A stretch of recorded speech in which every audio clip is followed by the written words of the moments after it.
Muy bien, mi hermano Carlos.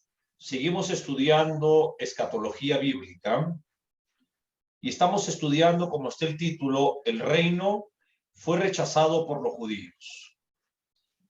Hemos estado estudiando aquel reino prometido a los patriarcas, un reino ofrecido exclusivamente, mi hermano Carlos, a los judíos. Recordemos un poco la historia que el Altísimo Dios llamó a Abraham como patriarca fundador de la nación judía. Es más, a Abraham se le llamó por primera vez hebreo.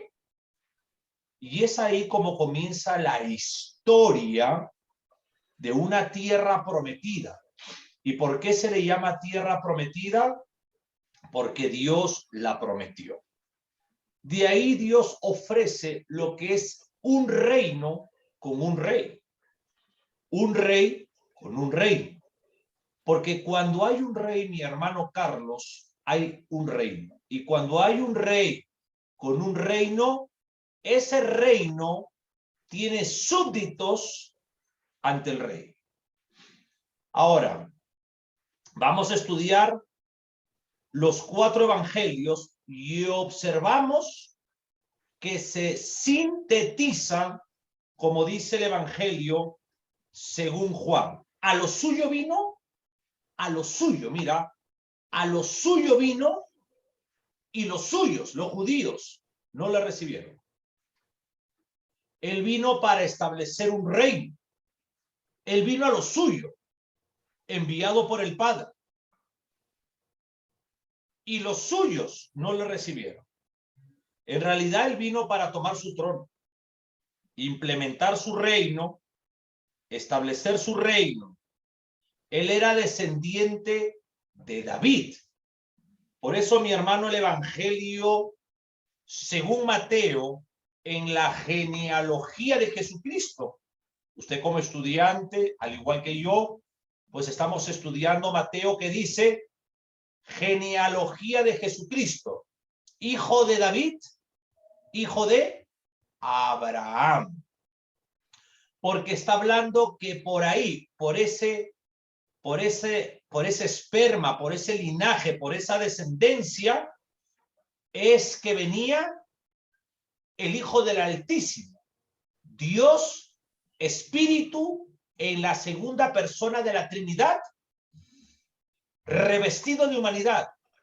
Eso es como se llama la encarnación de Cristo. Y él vino al mundo de los hombres para nacer como hombre en María.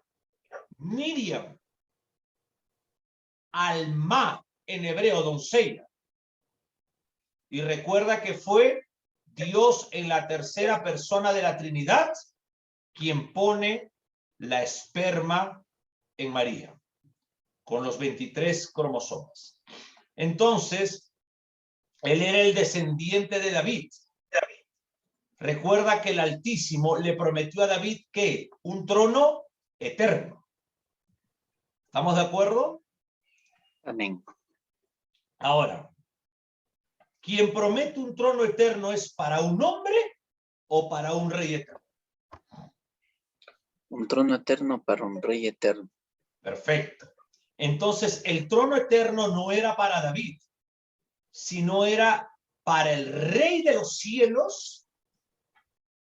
Ahí viene en la encarnación, en la unión hipostática. Ese rey eterno, donde no hay tiempo y espacio, iba a ser, según Gálatas 4:4, revestido de humanidad. ¿Alguna pregunta hasta ahí?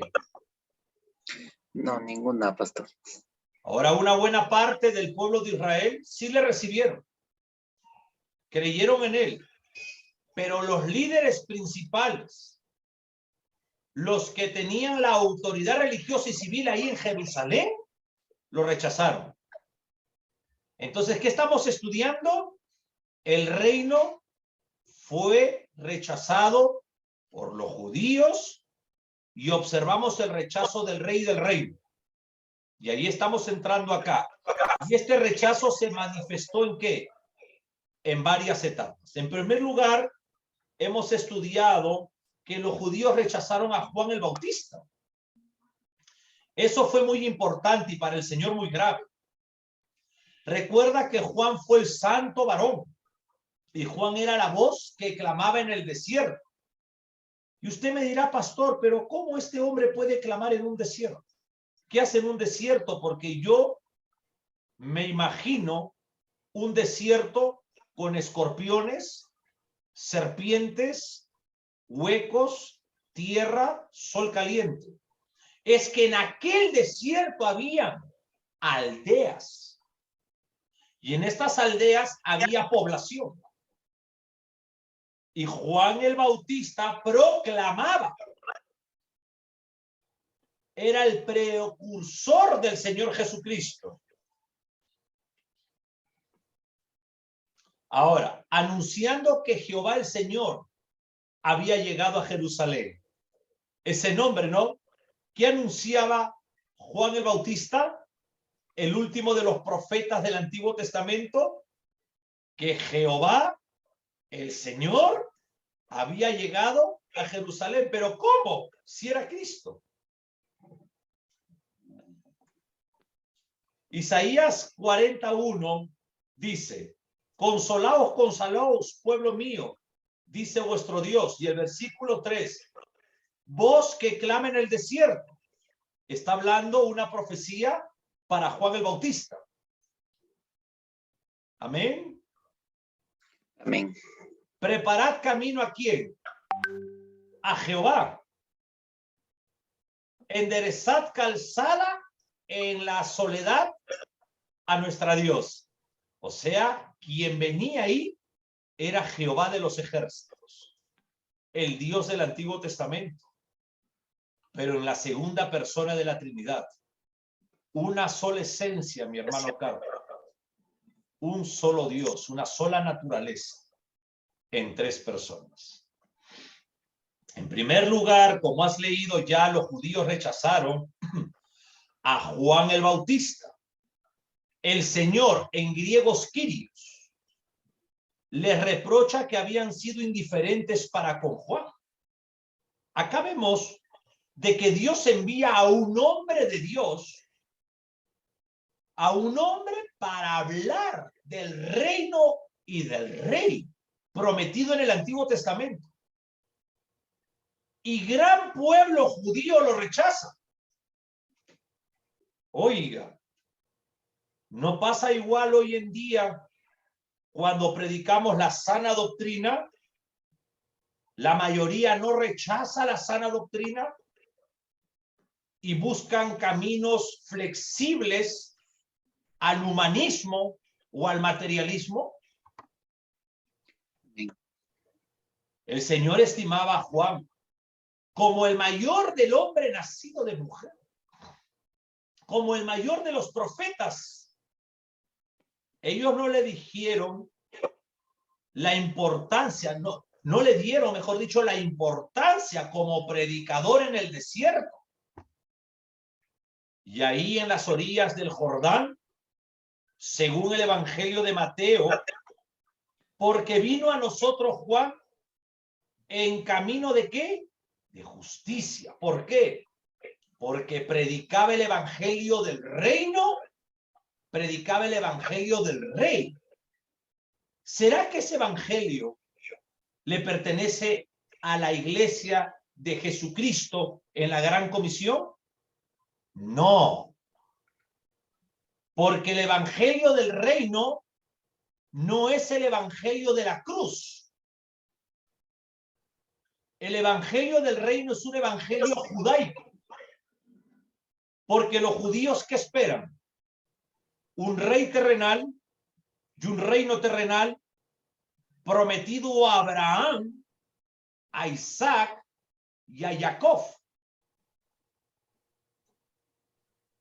¿A ti te ha prometido un rey y un reino terrenal el Nuevo Testamento? No. La ciudadanía de la iglesia cristiana está en los cielos. una profecía escatológica diferente a una profecía escatológica de una tierra prometida, que va a ser un reino y un rey descrito en el Apocalipsis 20. ¿Qué cosa tiene que predicar la iglesia cristiana en la gran comisión, mi hermano? Mateo 28, id y predicad. ¿Qué cosa? El evangelio de salvación.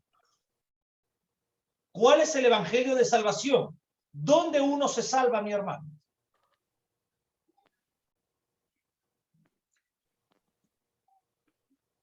El sacrificio de Jesús en la cruz del Calvario. Entonces, el evangelio que debes de predicar tú y yo como iglesia es el evangelio de perdón de pecados. Amén. Porque Cristo ha sido el sustituto por nuestros pecados en la cruz. ¿Dónde está la salvación? En el arrepentimiento en la cruz. Porque la cruz ha sido para perdón de pecados. Amén. La salvación está en el evangelio de la cruz. Por eso Pablo decía que él predicaba a Cristo crucificado, y yo también. Amén. Yo no predico como estos hijos del diablo que predican que mi Dios santo derrama oro del cielo o prosperidad. Una teología satánica. Correcto, pastor.